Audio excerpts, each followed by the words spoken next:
દીકરીઓની સુરક્ષા સૌથી મોટો મુદ્દો બની ગયો છે. તેમાં પણ સોશિયલ મીડિયાનો જમાનો આવ્યો ત્યારથી દરેક માતા પિતાની ચિંતા ખૂબ વધી ગઈ છે. કારણ કે વિધર્મીઓ હિન્દુ નામે સોશિયલ મીડિયામાં પ્રોફાઇલ બનાવીને દીકરીઓને ફસાવે છે, તેની સાથે રેપ કરે છે અને તરછોડી દે છે. ત્યારે આજે સુરતમાં પ્રસિદ્ધ કથાકાર પ્રદીપ મિશ્રાએ સનાતનીઓને ચેતવ્યા છે અને દીકરીઓને એક સલાહ આપી છે. શું કહ્યું તેમણે, आओ जानिए।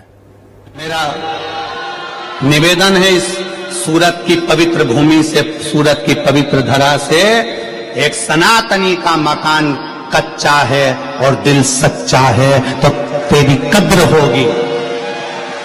अगर एक सनातनी का मकान कच्चा है और दिल सच्चा है तो तुम्हारी कद्र होगी। और झूठे व्यक्ति के चक्कर में फंस गए बंगला देखकर तो फ्रीज में 41 टुकड़े भी मिलने के लिए तैयार रखिए। अटैची में भरे हुए टुकड़ों को भी गिनने के लिए तैयार रहिएगा। इसलिए निवेदन है, कच्चा मकान और सच्चे इंसान को थोड़ा सा परखिए, समझिए। ये सनातन धर्म कमजोर धर्म नहीं है, जिंदगी में आदर करना सिखाता है। અટકોર હતી હિન્દુ દીકરીઓને, હિન્દુ સમાજના લોકોને, ખાસ કરીને એવી દીકરીઓને જે વિધર્મીઓના પ્રેમમાં ફસાય છે અને પછી વિધર્મીઓ પોતાનો સ્વાર્થ પૂરો થયા પછી તેમની હત્યા કરી નાખે છે. હિન્દુ દીકરીઓ સાથે બળાત્કાર ગુજારે છે. અહીં પ્રદીપ મિશ્રાએ દિલ્હી શ્રદ્ધા હત્યાકાંડનો ઉલ્લેખ કર્યો, જેમાં શ્રદ્ધાની તેના બોયફ્રેન્ડ આફતાબ પૂનાવાલાએ હત્યા કરી. લાશના 32 ટુકડા કર્યા હતા અને તે ટુકડાને ફ્રીજમાં રાખ્યા હતા. આવી ઘટનાઓ તો અનેક સામે આવી ચૂકી છે, છતાં લવ જેહાદના કિસ્સા ઘટવાનું નામ નથી લઈ રહ્યા. તેવામાં હવે આ કિસ્સાઓ ઘટાડવા માટે એક જ ઉપાય છે અને તે છે હિન્દુઓમાં જાગૃતિ, દીકરીઓમાં ધર્મ પ્રત્યેનું જ્ઞાન. પ્રદીપ મિશ્રાએ સુરતમાં પોતાની શિવકથામાં હિન્દુ દીકરીઓને આડકતરી રીતે લવ જેહાદથી દૂર રહેવાની સલાહ આપી છે, જે સલાહ દરેક હિન્દુએ પોતાના જીવનમાં અમલી બનાવવી જોઈએ.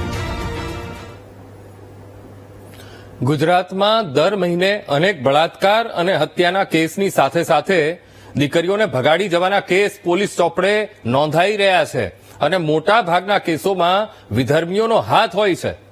કોઈ જાવેદમાંથી જય બની જાય છે, કોઈ સુલેમાનમાંથી સંજુ બની જાય છે અને આમ હિન્દુ નામ ધારણ કરી સોશિયલ મીડિયામાં યુવતીઓને પ્રેમ જાળમાં ફસાવી તેમની સાથે રેપ કરે છે, અભદ્ર વિડીયો બનાવે છે અને પછી બ્લેકમેલિંગ કરી પોતાની સાથે ભાગવા એ દીકરીને મજબૂર કરે છે.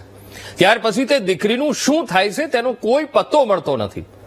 આશા રાખીએ કે આપણે ત્યાં લવ જેહાદનો કાયદો તો બન્યો, પરંતુ તે કાયદાની અમલવારી કડકપણે થાય અને દરેક હિન્દુ પોતાના સંતાનોને ધર્મનું જ્ઞાન આપે, જેથી દીકરીઓ લવ જેહાદના ચક્કરમાં ન ફસાય અને તેમનું જીવન બરબાદ થતું બચી જાય.